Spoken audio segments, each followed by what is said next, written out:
Reencarnação existe? Bom, primeiro vamos entender o que é encarnação e, claro, carne, né? Bom, carne nada mais é do que um emaranhado de átomos, correto? O nosso corpo é formado por em média, né, 7 octilhões de átomos. É um número bem expressivo, né, em quantidade. São 27 zeros na frente do 7. E isso faz com que aquilo que é carne seja apenas um emaranhado de átomos. Assim como o Bob fala, né? Você conseguiria olhar para um objeto e ver apenas um enxame de átomos? É como se visse um enxame. O que faz você dar forma para objetos ou para tal carne é a sua cognição diante dos padrões que ela já experimentou e já ecoa, né, bem profundo ali na consciência, a qual ela já tem parâmetros e referências para interpretar. E essa interpretação cognitiva leva a uma afinidade para aquele objeto ou para aquilo que você está se direcionando, nesse caso, a carne. Então, o que é encarnar? É quando o espírito entra na matéria, né? Isso é como nós dizemos, né? Mas intrinsecamente estão ligados.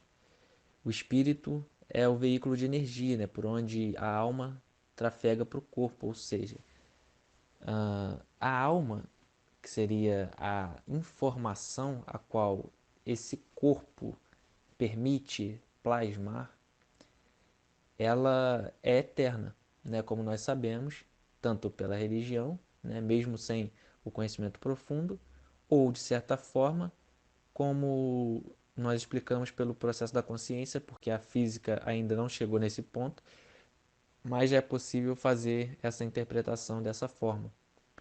Se você interpretar a alma como uma, se você interpretar a alma como uma informação, assim como os programas, né, passam de um pendrive para o outro, mesmo que os pendrives não estejam, né, exatamente iguais fisicamente a nível quântico ali, essa informação consegue se organizar ali, né, e no fim, né, o programa roda, funciona. Seria mais ou menos como nós, né, como nós somos.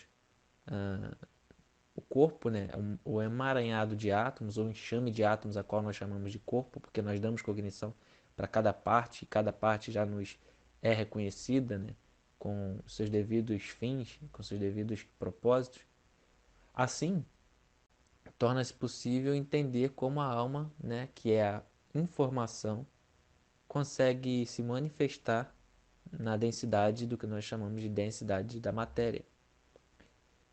E no fim das contas, né, como nós sabemos, somos a consciência interpretando a si mesma, e o que diferencia disso é apenas os momentos a qual essa consciência percorre, né, e ultrapassa durante essa corrida em busca de si mesmo, né, e criando um corpo autossuficiente. Então, a reencarnação seria, né, como se você fosse um programa instalado em um pendrive e esse pendrive se quebrasse, mas de uma forma energética, a informação que estava nesse pendrive fosse passada adiante, né?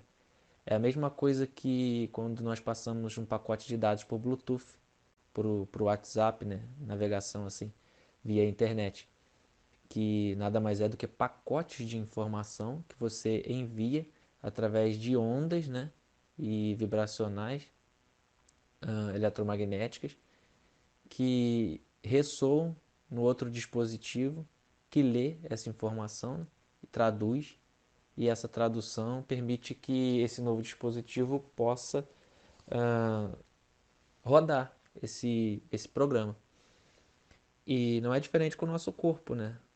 Nós ressintonizamos, quando nós ressintonizamos com uma outra frequência ou com a mesma frequência de alguém, né, por assim dizer, né, temporalmente falando, do que nós chamamos de tempo, né, lá atrás, como nós chamamos de passado, nada mais é do que uma ressonância de frequências, né?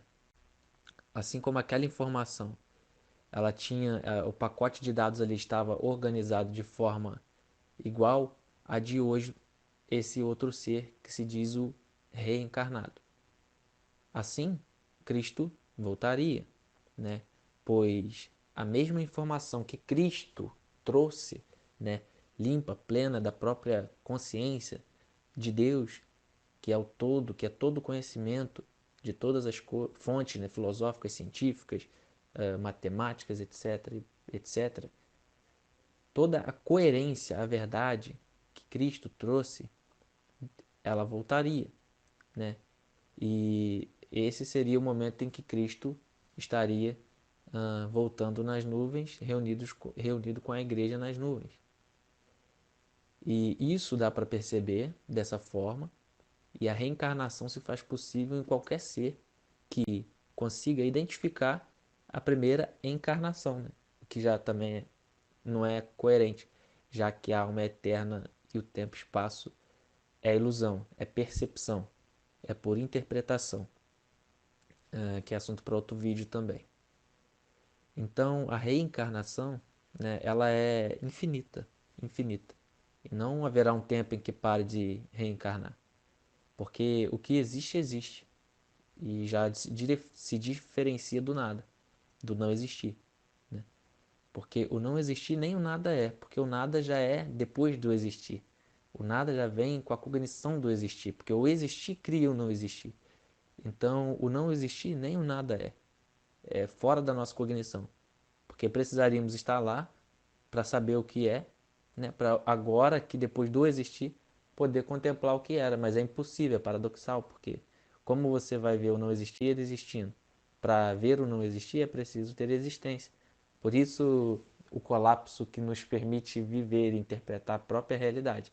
É a luz que colapsou da não existência para a existência justamente pela interpretação de si mesma não sendo, que é um paradoxo incrível.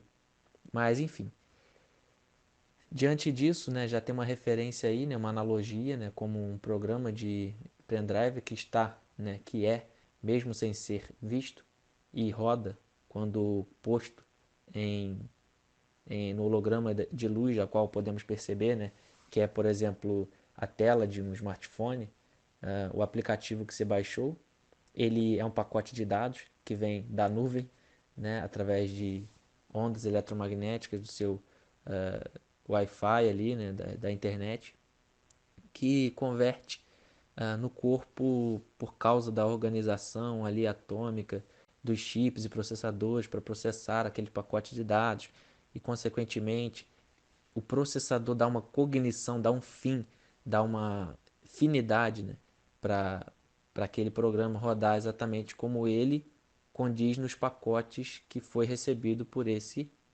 corpo, que é o celular, o aparelho, o smartphone, etc. Da mesma forma, o nosso corpo é uma informação energética, vibracional.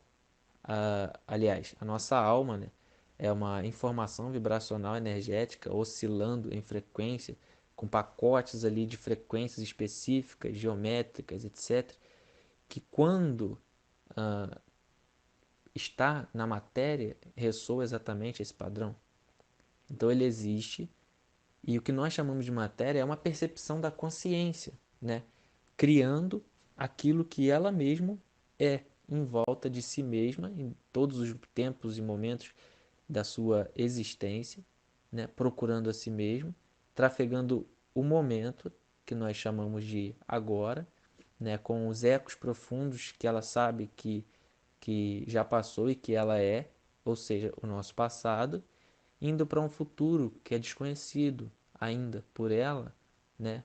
Que ela descobre a cada novo processo, a cada novo momento, a cada novo desdobramento e reconhecimento de si mesma, e cada novo eco profundo que ela mesma encontra de si. É um pouco complexo, mas às vezes não se você levar para as sensações.